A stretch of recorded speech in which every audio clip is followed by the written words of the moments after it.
الحمد للہ رب العالمین والعاقبۃ للمتقین الصلاۃ والسلام علی اشرف الانبیاء والمرسلین وعلی آلہ واصحابہ اجمعین۔ قال اللہ تبارک و تعالی فی الکلام المجید والفرقان الحمید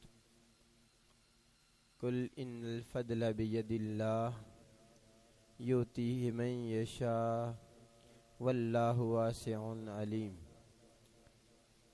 صدق اللہ العظیم وبلغنا رسولہ النبی الکریم الامین ونحن علی ذلک لمن الشاہدین والشاکرین والحمد للہ رب العالمین۔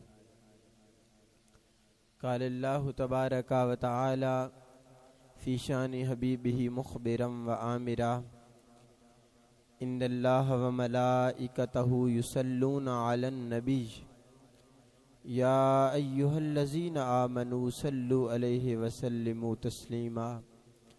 الصلاۃ والسلام علیک یا سیدی یا رسول اللہ وعلی آلک و اصحابک یا سیدی یا حبیب اللہ۔ الصلاۃ والسلام علیک یا سیدی یا رسول اللہ وعلی آلک و اصحابک یا رحمتا للعالمین۔ نہایت ہی واجب الاحترام بزرگ و دوستو، اللہ رب العزت کا کروڑ مرتبہ شکر ہے جس مالک کائنات خالق کائنات نے اشرف المخلوقات بنا کر حضور نبی مکرم شفیع معظم سرور عالم صلی اللہ علیہ وآلہ وسلم کا امتی بنایا۔ اللہ رب العزت نے قرآن مجید میں ارشاد فرمایا قل ان الفضل بید اللہ یؤتیہ من یشاء، کہ اے محبوب فرما دیجئے کہ فضل اور رحمت اللہ کے ہاتھ میں ہے، اللہ کے دست قدرت میں ہے۔ یؤتیہ من یشاء، جسے چاہتا ہے عطا فرماتا ہے۔ واللہ واسع علیم، اور اللہ رب العزت وسعتوں والا اور علم والا ہے۔ پھر فرمایا یختص برحمتہ من یشاء، اور اللہ جس کے ساتھ چاہتا ہے اپنی رحمت کو خاص فرماتا ہے، جسے چاہتا ہے اپنی رحمت تو اسے مختص کر دیتا ہے۔ فرمایا واللہ ذو الفضل العظیم، اور اللہ بہت زیادہ فضیلتیں عطا فرمانے والا، بڑا زیادہ کرم فرمانے والا، بہت زیادہ فضل فرمانے والا۔ اللہ کی مہربانی ہے، اللہ رب العزت کی کرم نوازی ہے۔ اور یہ بات یاد رکھیں کہ اللہ رب العزت کی شان رحمت ایسی بے مثال ہے، احادیث مبارکہ میں آتا ہے کہ کائنات کے اندر جتنی چیزیں ایک دوسرے سے شفقت کرتی ہیں، کائنات کے اندر جتنی چیزیں ایک دوسرے سے پیار و محبت سے پیش آتی ہیں، سب کو جو الفت اور محبت ملی ہے وہ اللہ رب العزت کی رحمت کے صدقے میں۔ اگر اللہ رب العزت کی رحمت نہ ہو تو اس طرح لوگ ایک دوسرے سے پیار و محبت سے پیش نہ آئے۔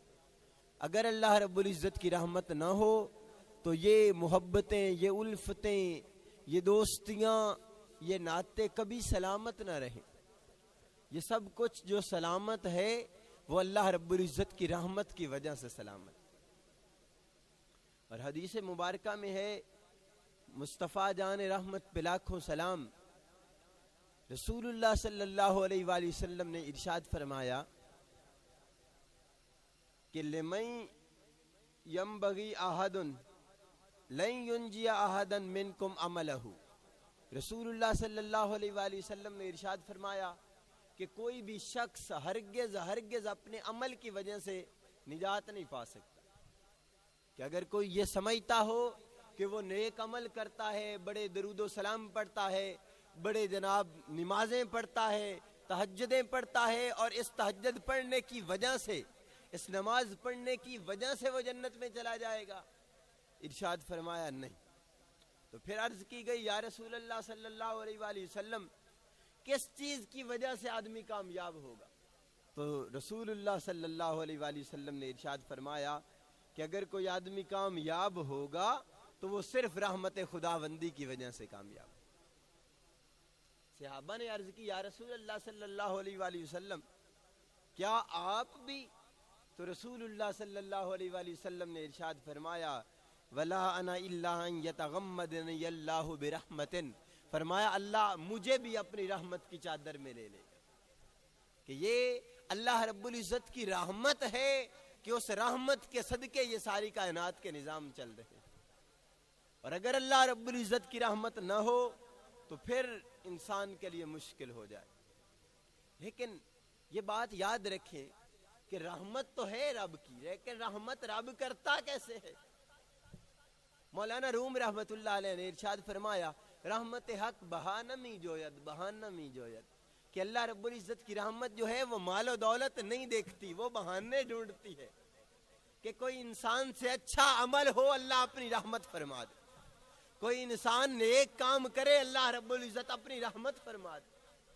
تو اللہ نے رحمت کے وسیلے بنا دیے، اللہ نے رحمت کے ذریعے بنا دیے کہ بندہ وہ کام کرتا ہے اللہ رب العزت اپنی رحمت نازل فرما دے۔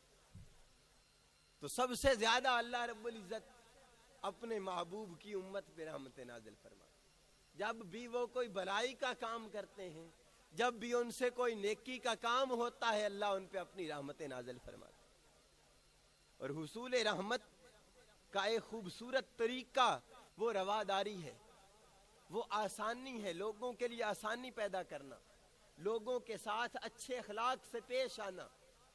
حدیث مبارکہ ہے سیدنا جابر رضی اللہ تعالی عنہ، آپ روایت فرماتے رحمت کونین صلی اللہ علیہ وآلہ وسلم نے ارشاد فرمایا کہ رحم اللہ رجلا سمحا اذا باع او اذا اشترى و اذا اقتدى۔ رسول اللہ صلی اللہ علیہ وآلہ وسلم نے ارشاد فرمایا، اب یہ حدیث مبارکہ اس کے دو طریقوں سے ترجمے ہو سکتے ہیں۔ علماء اس بات کو سمجھتے ہیں کہ ایک ترجمہ اس کا دعائیہ طریقے سے کیا جاتا ہے، دوسرا ترجمہ اس کا خبریہ طریقے سے کیا جاتا ہے۔ اگر دعائیہ طریقے سے اس کا ترجمہ کیا جائے تو پھر ترجمہ اس کا یہ بنتا ہے کہ جو شخص کسی سے کوئی چیز خریدے، کوئی کسی چیز کوئی بیچے اور کسی سے کسی چیز کا تقاضا کرے اور ساری چیزیں آسانی کے ساتھ کرے، محبت کے ساتھ کرے، تو فرمایا اللہ رب العزت اس پہ اپنی رحمت نازل فرمائے۔ اور اگر خبر کے طریقے سے ترجمہ کیا جائے تو پھر ترجمہ یہ بنتا ہے کہ جب کوئی آدمی کسی چیز کو بیچتا ہے، جب کوئی آدمی کسی چیز کو خریدتا ہے، اور جب ظاہر ہے آپ دیکھتے ہیں کہ کوئی آدمی کسی کو کوئی چیز بیچتا ہے تو پیسے مانگتا ہے کہ نہیں مانگتا؟ ظاہر ہے اس کے پیسے بنتے ہیں، وہ مانگے گا۔ کوئی چیز کسی سے لے رہا ہے تو اسے پیسے دینے ہیں۔ اب دونوں طریقے یہ ہیں، جب خریدے گا چاہے بیچے، اور تقاضا کرے گا پیسے دینے کا اور لینے کا۔ ارشاد فرمایا کہ وہ دونوں تقاضے، لینے کا تقاضا کرے چاہے دینے کا تقاضا کرے، محبت سے تقاضا کرے، اللہ رب العزت اس پہ رحمت نازل فرمائے۔ اس کی وجہ کیا ہے؟ یہ رحمت جو اللہ رب العزت کی ہے یہ بڑی وسیع ہے، لیکن میں پہلے آپ کو عرض کر چکا ہوں کہ انسان یہ رحمت حاصل کرتا بہانوں سے ہے۔ وہ چند بہانے بنتے ہیں، وہ کچھ ایسی وجوہات بنتی ہیں، وہ کچھ ایسی صورتیں بنتی ہیں کہ جیسے جیسے وہ صورت پیدا ہوتی جاتی اللہ رحمت نازل فرماتا ہے۔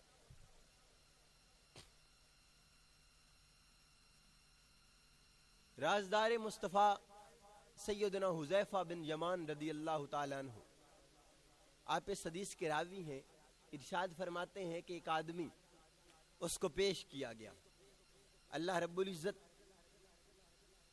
کے فرشتوں نے جب اس کی روح کو قبض کیا، اس کو پیش کیا گیا۔ اب اس سے سوال کیا جاتا ہے سب سے پہلے کہ بھائی تیرے بہترین عمل کون سے ہیں بتاؤ۔ اب وہ بندہ بارگاہ رب العزت میں عرض کرتا ہے کہ مالک الملک میرا تو کوئی اچھا عمل نہیں ہے، میرا تو کوئی نیک عمل ایسا نہیں ہے کہ جو میں تیری بارگاہ میں پیش کر سکوں۔ فرشتے دوبارہ پھر یہی سوال کرتے ہیں کہ نہیں بتا تیرا کون سا عمل ایسا ہے بہترین عمل ہے. وہ کہتا ہے کہ جناب میرا کوئی بہترین عمل نہیں سوائے اس کے کہ میں جب خرید و فروخت کرتا ہوں تو دو قسم کے لوگ میرے پاس آتے ہیں. ایک غریب لوگ میرے پاس آتے ہیں اور ایک امیر لوگ میرے پاس آتے ہیں. فرمانے لگے کہ جب امیر لوگ میرے پاس آتے ہیں وہ مجھ سے کوئی چیز خریدتے ہیں یا مجھے کوئی چیز بیچتے ہیں, میں انہیں مہلت دیتا ہوں, میں انہیں رخصت دیتا ہوں, انہیں کچھ وقت دے دیتا ہوں کہ اتنے وقت پہ آ کے اپنے پیسے مجھے جمع کروا جائے. اور فرمایا جب کوئی غریب آدمی میرے پاس آتا ہے, جب کوئی غریب آدمی مجھ سے خرید و فروخت کرتا ہے تو میں اسے معاف کر دیا کرتا ہوں, اسے پیسے بخش دیا کرتا ہوں, اسے پیسے نہیں لیا کرتا. تو اللہ رب العزت کی طرف سے ندا آتی ہے, آواز آتی ہے کہ فَدْخَلَهُ اللَّهُ الْجَنَّةَ, اللہ رب العزت اسے جنت میں داخل فرما دیتا. اور دوسری حدیث کے لفظ یہ ملتے ہیں کہ اللہ رب العزت ارشاد فرماتا ہے انا احق بذا منک, اللہ اس بندے سے فرماتا ہے کہ تو لوگوں کو معاف کرتا ہے, میں زیادہ معافی دینے والا ہوں, میں تو اسے زیادہ حق رکھتا ہوں لوگوں کو معاف کرنے کا. جا میں نے تیری ساری کی ساری خطائیں معاف کر, جا میں نے تیرے سارے کے سارے گناہ معاف کر دی. تو مالک الملک ہے, وہ ساری کائنات کا مالک ہے. تو بندہ کوشش کرتا ہے, بندہ کوئی نیک عمل کرتا ہے, اس کا ذرہ برابر نیک عمل اللہ رب العزت کی بارگاہ میں پسند ہو جائے. یہاں تک آتا ہے کہ کوئی آدمی راستے سے کانٹے ہٹاتا ہے, اللہ رب العزت ان کانٹے ہٹانوں کی وجہ سے اس کی بخشش فرما دیتا ہے, اس کی مغفرت فرما دیتا ہے.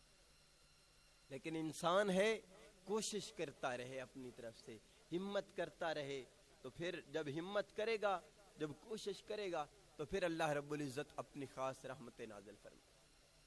اب رحمت و بخشش کا جو دوسری بڑی وجہ ہے وہ صبر و رضا ہے, کہ اگر انسان پہ کبھی مصیبت آ جاتی ہے, کبھی پریشانی آ جاتی ہے, کبھی تکلیف آتی ہے, کبھی دکھ آتی ہوتی ہے, اب وہ دکھ تکلیفیں مصیبتیں پریشانیاں وہ ساری کی ساری بندے کے آزمائش کے لیے, بندے کو آزمانے کے لیے ہوتی ہیں کہ بندہ کتنا کامیاب ہوتا ہے اس شعبے. اور اللہ رب العزت نے قرآن مجید میں ارشاد فرمایا وَبَشِّرِ الصَّابِرِينَ, کہ صبر کرنے والوں کو بشارت دیجئے کہ الذین اذا اصابتہم مصیبہ قالوا انا للہ وانا الیہ راجعون, کہ جب ان پر کوئی مصیبت پہنچتی ہے, جب ان پر کوئی تکلیف پہنچتی ہے, تو وہ اللہ رب العزت کی بارگاہ میں عرض کرتے ہیں کہ مالک ہم تیرے ہی لیے ہیں اور تیری طرف ہی لوٹ کے جانے والے. فرمایا اولئک علیہم صلوات من ربہم ورحمہ, جب لوگ اس طرح کی باتیں اللہ کی بارگاہ میں کرتے ہیں تو پھر انہی لوگوں پہ اللہ رب العزت کی رحمتیں نازل ہوتی. میں نے حدیث پڑھی, امام ترمذی رحمت اللہ علیہ نے یہ حدیث نقل کی کہ جب کسی آدمی کا کوئی چھوٹا بچہ فوت ہوتا ہے, جب بچہ فوت ہوتا ہے تو اللہ رب العزت فرشتوں سے فرماتا ہے جاؤ, حالانکہ اللہ سب سے بہتر جاننے والا ہے, لیکن فرشتوں سے فرماتا ہے جاؤ جا کے دیکھو کہ میرے ایک بندے کا جگر کا ٹکڑا میں نے لے لیا ہے, جاؤ جا کے دیکھو اس کی صورت حال کیا ہے. فرشتے آتے ہیں, دیکھتے ہیں تو کہتے ہیں کہ مالک الملک وہ رو رہا تھا, دکھی تھا, لیکن اس کے باوجود وہ صبر کر رہا تھا, تیری رضا پہ راضی تھا. تو اللہ رب العزت ارشاد فرماتا ہے کہ گواہ ہو جاؤ میں نے اس بندے کو بخش دیا, میں نے اپنے اس بندے کو بخش دیا اس لیے کہ وہ میری رضا پہ راضی ہو گیا. جب کوئی بندہ صبر کر لیتا ہے تو پھر اللہ رب العزت اپنی رحمتیں نازل فرماتا. اور ہماری جو صورتحال آج کی ہماری صورتحال ہو چکی ہے وہ یہی ہے کہ ہم بڑے بے صبرے ہو گئے. چھوٹی کوئی تکلیف آتی نہیں تو ہم پہلے ناشکری شروع کر دیتے ہیں مالک کی, کہ اللہ ہمارے ساتھ ہی یہی کرتا ہے, ہماری زبان پہ ہمیشہ شکوہ ہی شکوہ رہتا ہے. لیکن اگر ہم اللہ رب العزت کی رضا پہ راضی ہو جائیں, اگر ہم اللہ رب العزت کے حکم کے مطابق خوش ہو جائیں تو پھر وہی حکم ہمارے لیے خوشی کا باعث بن جائے. اور یہ بات یاد رکھ لیں کہ جب کوئی انسان اللہ کے فیصلے پہ راضی ہو جائے تو وہی فیصلہ اس کے لیے اچھا ہو جایا کرتا ہے, کیونکہ اللہ سب سے بہتر ہے، اللہ سب سے بہتر کام کرنے والا ہے، بہتر جاننے والا ہے، تو وہ بہتر جانتا ہے، اسے بہتر پتا ہے کہ اس شخص کو کیا عطا کرنا ہے اور کیا اس سے لینا ہے۔ انسان تو یہی سمجھتا ہے کہ یار یہ چیز میرے لیے بہتر ہے، یہ چیز میرے لیے بہتر ہے، لیکن اللہ بہتر جانتا ہے کہ اس انسان کے لیے کیا چیز بہتر ہے۔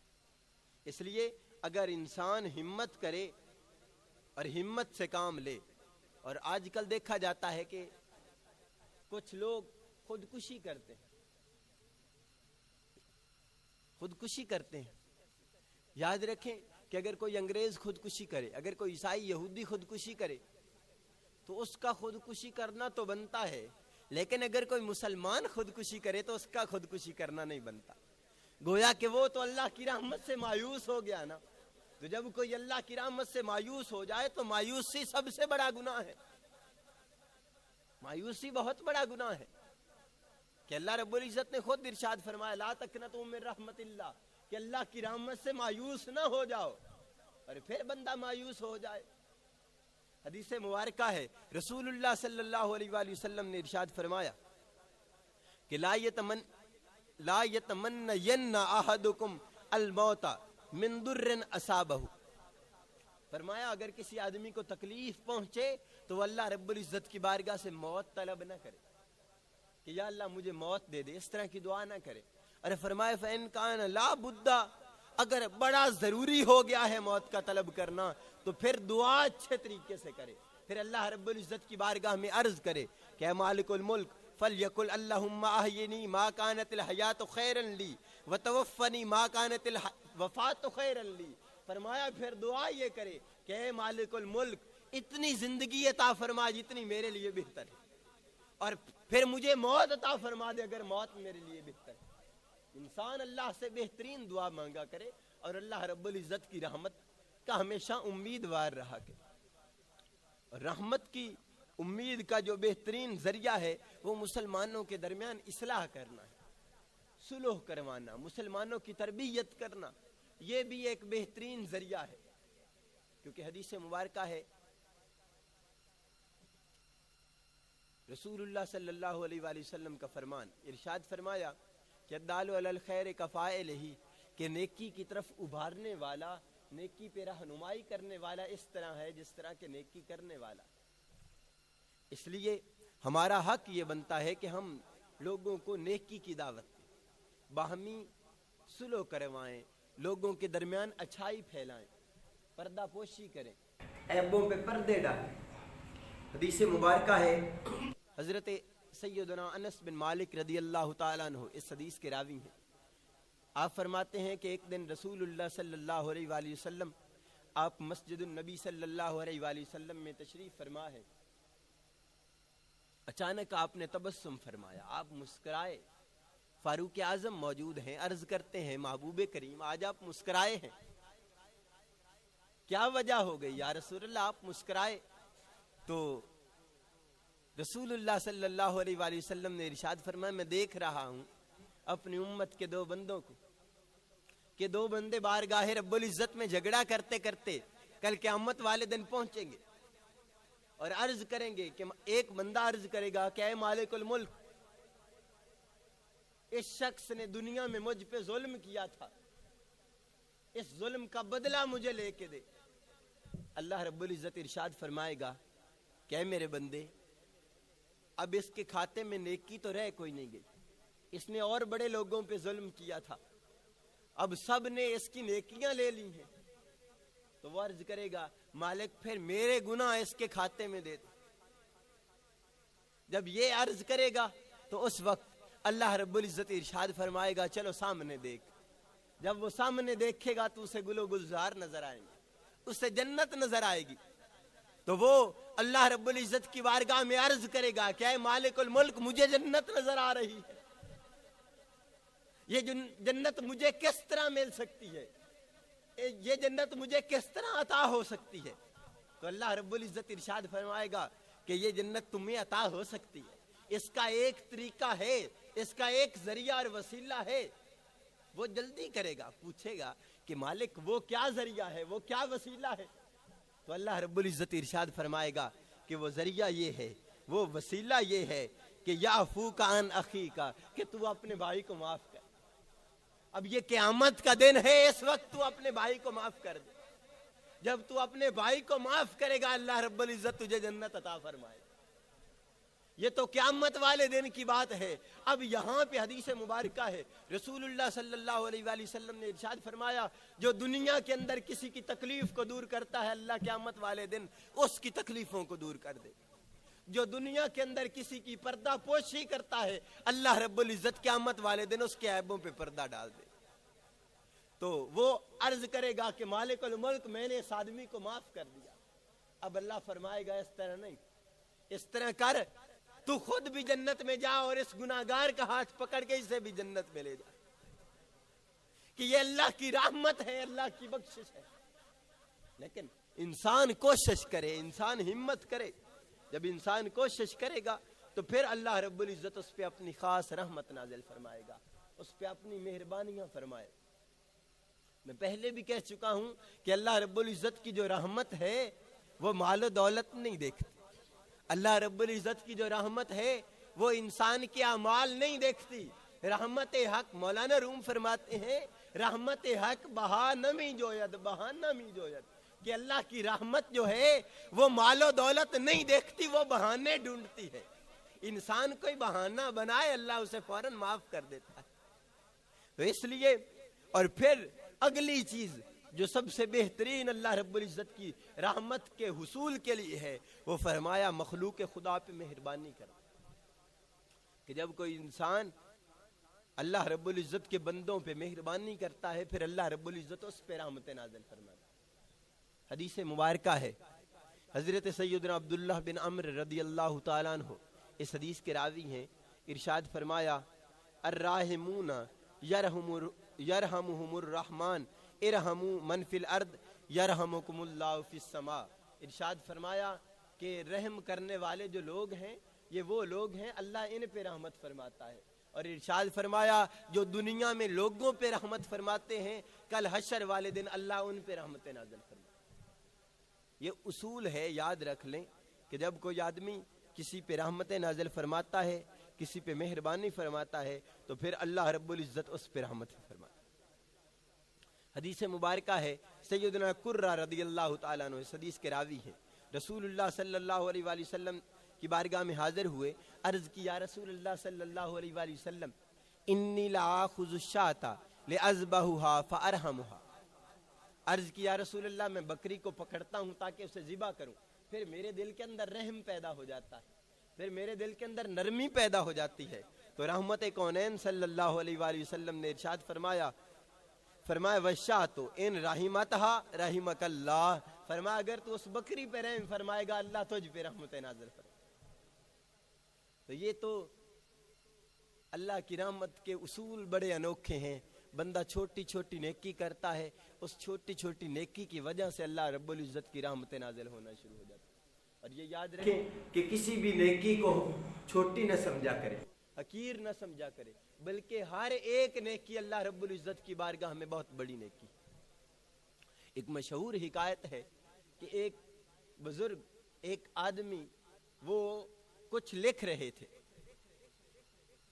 تو لکھ رہے تھے، فرماتے ہیں کہ جب وہ لکھ رہے تھے تو ایک مکھی آئی پیاسی. اس پیاسی مکھی نے وہ سیاہی چوسنا شروع کر دی جہاں انہوں نے لکھا تھا. اب اس بزرگ نے دیکھا، اس اللہ کے بندے نے دیکھا کہ یہ مکھی بہت پیاسی ہے، تو اس نے اپنی طرف سے سیاہی کا ایک اور قطرہ ڈال دیا تاکہ یہ مکھی آسانی سے سیر ہو سکے.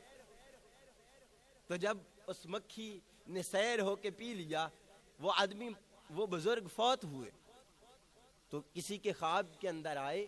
وہ خواب دیکھنے والے نے ان سے پوچھا کہ سناؤ اللہ رب العزت نے تمہارے ساتھ کیا معاملہ کیا. وہ کہنے لگے کہ اللہ رب العزت نے مجھے معاف کر دیا. پوچھنے والے نے پوچھا کہ تیری ایسی کون سی نیکی تھی، تیرا ایسا کون سا عمل تھا جس کی وجہ سے اللہ نے تجھے معاف کر دیا. تو بتانے والے نے بتایا کہ ویسے تو میری کوئی نیکی نہیں تھی، میرے بہت زیادہ گناہ تھے، لیکن وہ ایک قطرہ جو میں نے اس مکھی پہ رحم کرتے ہوئے، ایک قطرہ جو سیاہی کا ڈالا تھا، اللہ رب العزت نے اس ایک قطرے کی وجہ سے میری بخشش فرما دی. اس لیے انسان ہمت کرے، کوشش کرے، اللہ رب العزت کی رحمت کا طلبگار رہے۔ اللہ رب العزت بڑی رحمت نازل فرمانے والا ہے، بڑی رحمت نازل فرمانے والا ہے۔ اور یہ بات یاد رکھیں، حدیث مبارکہ ہے من لا یرحم لا یرحم، فرمایا جو رحم نہیں کرتا اس پہ بھی رحم نہیں کیا جاتا۔ ہمارے معاشرے کی صورتحال یہی بنتی جا رہی ہے۔ ہم دیکھتے ہیں کہ ہر روز ہلاکتیں ہی ہلاکتیں ہمیں نظر آتی ہیں۔ ہر روز کوئی آدمی کسی پہ ظلم کرنے پہ تلا ہوا ہے، کوئی آدمی کسی کا حق کھانے پہ تلا ہوا ہے، کوئی آدمی کسی کو سزا پہنچانے پہ تلا ہوا ہے۔ ہر آدمی یہی چاہتا ہے کہ میں بڑا ہو جاؤں، میرا مال زیادہ ہو جائے، میرے نمبر زیادہ ہو جائے اور میری شہرت زیادہ ہو جائے۔ لیکن یہ بات یاد رکھیں کہ اگر اس شہرت کی وجہ سے، اس مال کی وجہ سے کسی کا حق کھایا جا رہا ہے، کسی پہ ظلم کیا جا رہا ہے، تو پھر وہ مال فائدہ مند نہیں ہے، پھر وہ شہرت فائدہ مند نہیں ہے۔ اسی شہرت کا فائدہ ہے، اسی مال کا فائدہ ہے کہ جس کے اندر کسی پہ ظلم نہ ہو، جس کے اندر کسی کا حق نہ کھایا جا رہا ہو۔ اس لیے کوشش کریں، ہمت کریں کہ کسی نہ کسی طریقے لوگوں کو خوش کیا جائے۔ اور آخری بات، جو اللہ رب العزت کی رحمت کا حصول جس سے حاصل ہوتا ہے وہ حج بیت اللہ، وہ حج بیت اللہ ہے۔ بقول عبدالستار خان صاحب نیازی فرمایا کرتے تھے، اس آس پہ جیتا ہوں کہہ دے یہ کوئی آ کر کہ چل تجھ کو مدینے میں سرکار بلاتے ہیں۔